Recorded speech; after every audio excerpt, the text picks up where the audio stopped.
ہمارے علاقے میں ایک فرقہ غیر مقلدین کا ہے، جن کا دعویٰ تو عوام کے سامنے یہ ہوتا ہے کہ ہم قرآن اور حدیث کے سوا کوئی بات نہیں مانتے اور ہمارا کوئی عمل ایسا نہیں ہے جو قرآن اور حدیث سے ثابت نہ ہو، لیکن ان کی کتابیں دیکھنے، ان کی تقریریں سننے کے بعد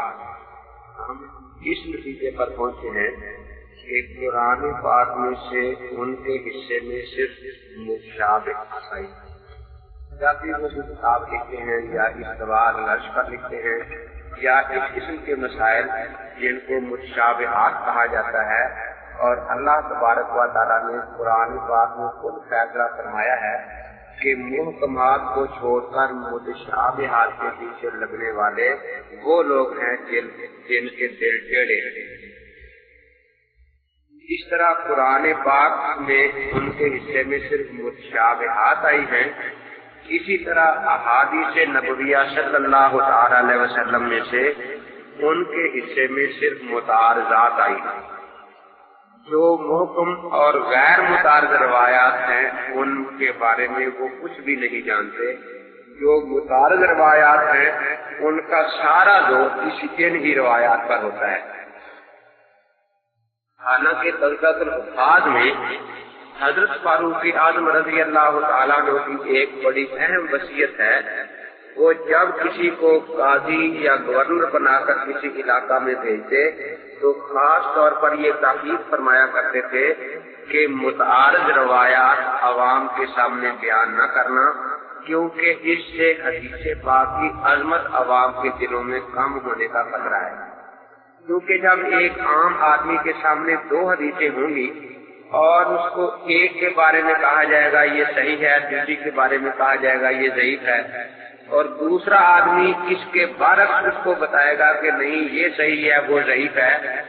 تو اس نے یقیناً ایک حدیث پر عمل کرنا ہے، دوسری پر عمل چھوڑنا ہے۔ تو اس کے دل میں یہ بات آئے گی کہ جب اس حدیث پر عمل چھوڑنے میں مجھے گناہ نہیں، تو اگر اس پر بھی چھوڑ دیا جائے تو پھر کون سا گناہ ہوگا۔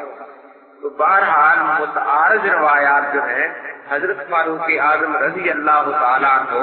عوام کے سامنے ان کو بیان کرنے سے اسی لیے منع فرمایا کرتے تھے کہ اس کا نتیجہ یہ ہے کہ عظمت سنت دل سے نکل جاتی ہے۔ غیر مقلدین کے پاس اس کے سوا اور کوئی چیز نہیں۔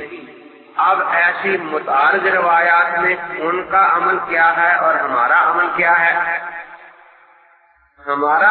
اس بارے میں وہی طریقہ ہے جو نبی اقدس صلی اللہ تعالی علیہ وسلم نے جس کو نجات کا نشان قرار دیا، ما انا علیہ و اصحابی، کہ ان متعارض روایات میں سے جن پر صحابہ کا عمل بلا نقیر جاری رہا ہے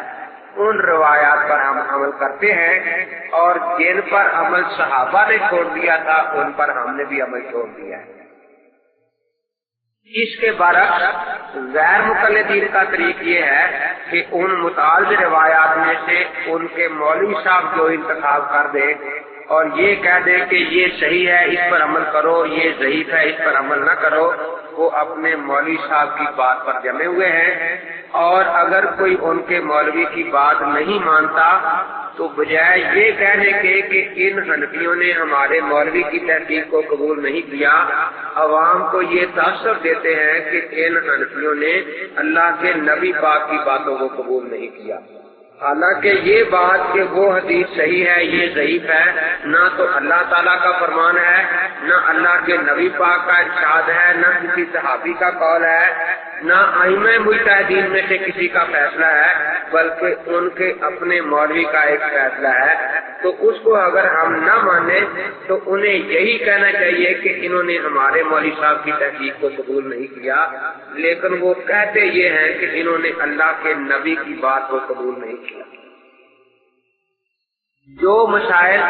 ائمہ مجتہدین میں اختلافی تھے ان پر ان کا زور ہوتا ہے، لیکن اس سے آگے بڑھ کر اب تو ایسے مسائل بھی ہیں جن میں وہ چاروں اماموں کی مخالفت کر رہے ہیں۔ مثلا باریک جرابوں پر مسح کر لینا یہ کسی امام کے نزدیک جائز نہیں، اور اس پر مسح کرنے سے وضو نہیں ہوتا، لیکن غیر مقلدین چاروں اماموں کے خلاف اس بات عامل ہیں۔ چاروں ائمہ کا مطلب یہ ہے کہ نماز جنازہ دعا ہے اور قرآنی فیصلہ یہی ہے کہ دعا آہستہ ہونی چاہیے، اس لیے چاروں مذاہب کے ائمہ